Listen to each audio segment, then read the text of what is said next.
Hello दोस्तों, राधे राधे। कहानी एक और बालीवध। क्यों, इसमें बुरा क्या है? जेठानी अपने पान सड़े दांत दिखाने लगी थी। कहा ना कि हमारे घर की चौखटें ही हम लोगों के लिए लक्ष्मण रेखाएं बन जाया करती हैं। यह तो सोचना तक महापाप होता है जीजी। शालिनी अपना निचला होठ चबाने लगी थी। कहा भी है ना कि पुत्रवधू भगिनी सुतनारी। जेठानी के कहे पर शालिनी को आश्चर्य ही हुआ था। जयंत को शहीद हुए महीना भर भी नहीं हुआ कि जेठ उस पर डोरे डालने लगे हैं। सालू, पिछले सप्ताह वे शालिनी के कंधे पर हाथ रखते रखते रह गए थे। यूं रो रो कर जान ही दे देगी क्या?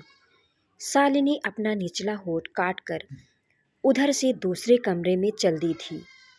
जेठ देखते ही रह गए थे। अंदर से द्वार पर कुंडी चढ़ाकर तमाम रात वह सिसकती सुबुकती रही थी। जयंत कितना चाहते थे उसे। जब भी वे घर आते सालू सालू की रट लगाते हुए उसी के इर्द गिर्द चक्कर काटा करते थे। वह भी तो उन्हीं के नाम की माला जपा करते थे। जयंत सेना में सेकेंड लेफ्टिनेंट थे। शालिनी और उनका रिश्ता उन्हीं की इच्छानुसार तय हुआ था। बीए के बाद वह बीएड करने की सोच ही रही थी कि एक दिन उसने जयंत को चुपके से अपना दिल दे दिया। वे उन दिनों अवकाश पर घर आए हुए थे। देखिए साहब, जयंत के बड़े भाई जगलाल बोले थे, हमारे भैया फौज में हैं। आप जानते ही हैं कि फौजियों की जिंदगी। शालिनी के पापा ने हंसी का उन्मुक्त ठहाका लगा दिया था। वे स्वयं भी तो वायुसेना के सेवानिवृत्त स्क्वैड्रन लीडर थे। उन्होंने पूछा था, आप किस जॉब में हैं? जी, मैं मध्य प्रदेश शासन के रेवेन्यू विभाग में हूँ। जेठ ने उन्हें अपने व्यवसाय से परिचित कराया था। ठीक है साहब, पापा संतुष्ट हो आए थे। हमें लड़का पसंद है। मुझे एक बात और कहनी है। जुगलाल ने चाय का घूंट भर कर कहा था, हम लोग जाति के पारसी हैं और हम कस्यस्थ हैं। पापा ने हंसी का ठहाका लगा दिया था। मैं जात पात को नहीं मानता, हमें लड़की पसंद है। जुगलाल भी मुस्कुरा दिए थे। हमें भी केवल कन्या चाहिए और कुछ नहीं। यह तो आपकी दरिया दिली है। पापा विनम्र हो आए थे। वरना आज के ज़माने में। नहीं साहब, हमें कोई लोभ लालच नहीं है, जेठ बोले थे। चटमंगनी पटब्याह के अनुरूप उसी महीने उनका विवाह हो गया था। जयंत शालिनी को अपने साथ कश्मीर ले आए थे। उन दिनों उनकी पोस्टिंग भी वहीं थी। साल भर तक वह वहीं रही थी। उसके बाद जयंत को उत्तर पूर्वी सीमांत पर भेज दिया गया था। शालिनी को उन्होंने घर पर छोड़ दिया था।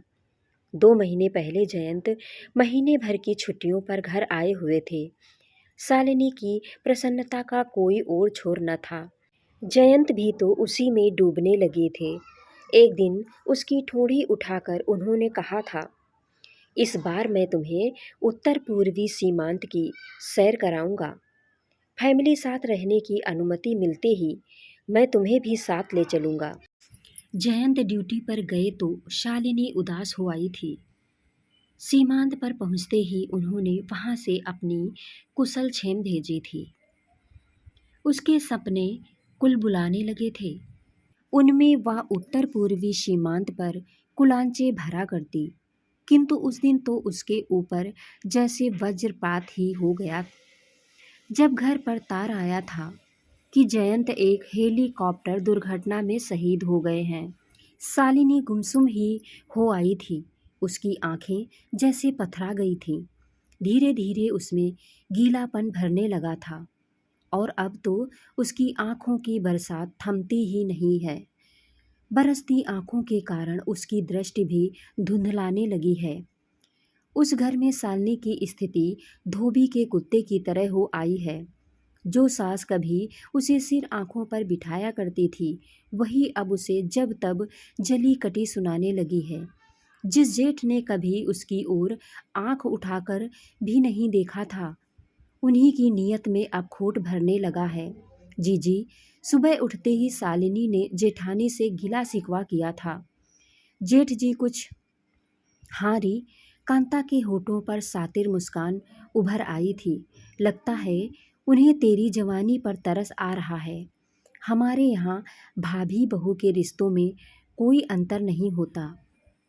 जीजी, शालिनी का तल्ख स्वर था। यह तुम कह रही हो? क्यों, इसमें बुरा क्या है? जेठानी अपने पान सड़े दांत दिखाने लगी थी। कहा ना कि हमारे घर की चौखटें ही हम लोगों के लिए लक्ष्मण रेखाएं बन जाया करती हैं। यह तो सोचना तक महापाप होता है। जीजी, शालिनी अपना निचला होठ चबाने लगी थी। कहा भी है ना कि पुत्र वधू भगिनी सुत नारी। जेठानी के कहे पर शालिनी को आश्चर्य ही हुआ था। मन का बदलना इतना आसान तो नहीं हुआ करता। मर्द के मन से स्त्री का मन अधिक बलवान हुआ करता है। जेठ का मन नहीं, बल्कि उनकी नीयत में ही खूंट भर आया है। अपनी समस्या को लेकर शालिनी सास के कमरे में चल दी थी, किंतु सास जेठानी दोनों ही जैसे एक ही थैली के चट्टे बट्टे निकली। वे भी तो कांता का ही समर्थन करने लगी थी। अरे, वो ठीक ही तो कहती है, हमारे यहाँ घर की लाज घर में ही बनी रहती है। लेकिन जेठ तो पिता के समान हुआ करते हैं। शालिनी का तर्क था। यह तुम लोगों में होता होगा। सास खैनी मलने लगी थी। जगलाल भोपाल में अकेले ही रहते रहे हैं। महीने में एक आध चक्कर वे घर का भी लगा जाया करते हैं। 4 कन्याओं के पिता होकर भी वे हर समय छैला बाबू बने रहते हैं। उनकी जेब में जेबी, दर्पण व कंघी हर समय ही रहा करती है। पिछले सप्ताह जब वे घर आए थे तो शालिनी के लिए ढेर सारे उपहार ले आए थे। अरे, कांता उन साड़ियों को देखते ही रह गई थी। ये सब सालू के लिए लाया हूँ। उन्होंने दांत निपोर दिए थे। वे वहीं खड़ी शालिनी की ओर घूम गए थे। क्यों शालू? जो जेठ हमेशा ही उसे बहू शब्द से संबोधित करते रहे, उन्हीं के मुंह से अपना नाम सुनकर उसे बड़ा अटपटा सा लगा था। अगले ही क्षण उसने वे साड़ियाँ एक ओर फेंक दी थी। मुझे नहीं चाहिए ये सब। उस दिन कोप भवन में पड़ी हुई शालिनी को सारा संसार घूमता हुआ प्रतीत हुआ था। उसका अनदेखा भविष्य उसे बुरी तरह से मथने लगा था। वह किधर जाए और कहाँ जाए, कुछ भी तो निश्चय नहीं कर पा रही थी। तभी जुगलाल ने उसके कमरे में प्रवेश किया था। चौंक कर वह पलंग से उठ गई थी। भयाकुल हिरणी सी वह इधर उधर देखने लगी थी। जेठ ने पलटकर अंदर से दरवाजे पर सिटकनियाँ लगा दी थी। शालिनी का माथा ठनका था। जेठ तो नशे में धुत थे। उन्होंने बिना किसी पूर्व सूचना के उसे अपनी बाहों में भर लिया था। वे बहके हुए स्वर में बोले थे, कैसी है डार्लिंग? फिकर नॉट, जब तक मैं हूँ। हटिए। उसने अपने आप को छुड़ाने का प्रयत्न किया था। आपको शर्म नहीं आती? शर्म काहे की? उनकी वही बहकी हुई आवाज़ थी। मैंने तेरी जीजी से पूछ लिया है। इन संबंधों पर उसे कोई ऐतराज नहीं है। ऐतराज मुझे है। चंडिका बन आई शालिनी ने उनके गाल पर एक तमाचा जड़ दिया था। मुझे नहीं मालूम था कि आप इतने नीच निकलेंगे। आप तो पूरे ही आस्तीन के सांप निकले। जुगलाल तो पूरे ही चिकने घड़े थे। उन्होंने जैसे पहले से ही निश्चय कर रखा था। वासना के उस कीड़े ने उसे उठाकर पलंग पर डाल दिया था। शालिनी ने पूरी ताकत लगाकर उनका प्रतिरोध किया था। उसने उन्हें दांतों से भी काट खाया था। अंततः वह लुट कर ही रही थी। जेठ ने उसे कहीं भी मुंह दिखाने के काबिल नहीं रखा था। तब से जीती जागती शालिनी एक प्रकार से अपने कंधों पर अपनी ही लाश ढोती चली आ रही है। दागी जिंदगी की दास्तान वह कहे भी तो किससे? उसकी सुनने वाला भी तो कोई नहीं है। जेठ के प्रति हर समय ही उसके अंतर में नफरत की आग सुलगती रहती है। आहत सरपीड़ी सी हर समय वह फुफकारती ही रहती है। वह अवसर की प्रतीक्षा में है। कांता ने बाहर से उसकी तंद्रा भंग की। अरे, चाय नहीं पिएगी? अ शालिनी सामान्य हो आई। देखा तो अंदर जेठानी टेबल पर नाश्ता लगा चुकी थीं। उनकी चारों बच्चियां नाश्ता लेने लगी थीं। वह भी वहीं चल दी। मन मार कर वह चाय पीने लगी। चाय पीकर बच्चियां बाहर चल दीं। शालू, कांता के अधरों पर रहस्यमयी मुस्कान उभर आई। तू उनसे घृणा करती है ना? शालिनी चुपचाप चाय पीती रही। वह जेठानी के चरित्र के बारे में सोचने लगी। अपने सामने वे उसे एकदम ही बौनी लगने लगीं। 3-4 घरों में भटकने के बाद ही वह जुगलाल के यहाँ आई है। बोलती नहीं। कांता ने उसे फिर से कुरेदा।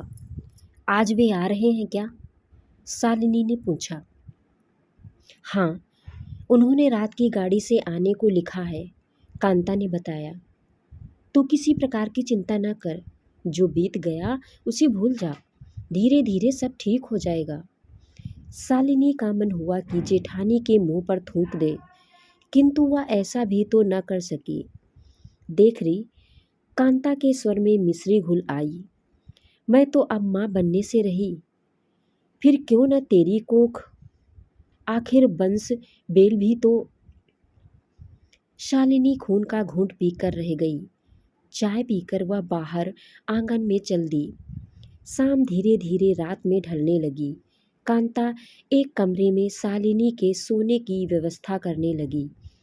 वहाँ उसने अगरबत्तियाँ जला दी। वह उसके पास आकर बोली, सालू, तू कब तक मन मारती रहेगी? तेरे खाने खेलने के दिन हैं। आज तू उन्हीं के साथ सो ले। बेकार में रंभाने से क्या फ़ायदा? शालिनी ने चुप रहना ही ठीक समझा। देख, कांता ने उसके कंधे पर हाथ रख दिया। ऐसे में तुझे भी दर दर भटकने की ज़रूरत नहीं है। दोनों बहनें एक ही खूंटे से बंधी रहेंगी। बाहर द्वार पर किसी ने दस्तक दी। कांता उठ गई। वे आ गए शायद। बाहर सचमुच ही जुगलाल थे। आज भी वे अपने साथ बहुत सारा सामान लाए हुए थे। शालिनी को देखकर वह मुस्कुरा दिया। कैसी है सालू? शालिनी ने मुंह फेर लिया। जुगलाल ने कपड़े बदले। कांता उन्हें खाना खिलाने लगी। शालिनी अपने बचाव का उपाय सोचने लगी। कैसे उस नर पिशाच से छुटकारा मिले। जेठानी ने किनारे वाला कमरा ऐसे ही सजा दिया था जैसे कि कभी जयंत के लिए सजाया था। देखकर शालिनी की आंखें भर आईं। मन मार कर वह उसी कमरे में चल दी। आधी रात के आसपास जुगलाल अंदर कमरे में आ गए।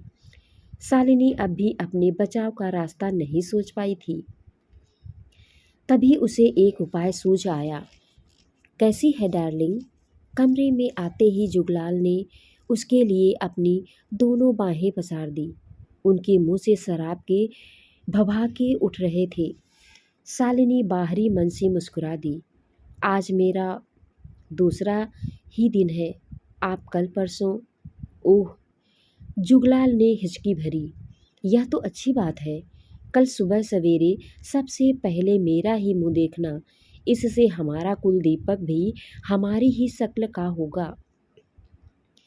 शालिनी चंडिका बनती बनती रह गई। तो क्या वह बदमाश उसे बच्चे जनने की मशीन भर समझे हुए है? वह चुप ही रही। किसी प्रकार उसने वह रात काट दी। तीसरा दिन भी आ गया। जेठ सुबह से ही छैला बाबू बनने लगे। उधर शालिनी अंदर ही अंदर प्रतिशोध की आग में दहक रही थी। उसी मनोदशा में उसने जेठ को ठिकाने लगाने का निश्चय कर लिया। उसने सुन रखा था कि अधिक नींद की गोलियां लेने से आदमी हमेशा के लिए सो जाया करता है। बाजार से वह नींद की गोलियां खरीद लाई। उन्हें पीसकर उसने एक ओर रख दिया। शालू, दोपहर को जेठ ने उसके कमरे में आकर कहा, तो आज हम दोनों नए सिरे से सुहागरात मनाएंगे। आप पीते भी हैं ना? उसने भोलेपन से पूछा। हाँ, जुगलाल ने कंधे उचका दिए। पीकर तो मुझे नर्क भी स्वर्ग दिखाई देने लगता है। ठीक है, शालिनी मुस्कुरा दी। तो आज मैं आपको अपने ही हाथों से पिलाऊंगी। जियो। जुगलाल का खुरधरा हाथ उसके कंधे पर आ लगा। शाकी और शराब दोनों का नशा बुलंदियों को छूने लगा है। आज तो मैं जीते जी स्वर्ग चला जाऊंगा। शालिनी की शह पाकर जुगलाल को बिन पिए ही नशा सा चढ़ने लगा। वे दूसरे कमरे से बोतल उठा लाए। जब मैं आऊं तो जाम तैयार रखना। ठीक है। शालिनी ने वह बोतल ले ली।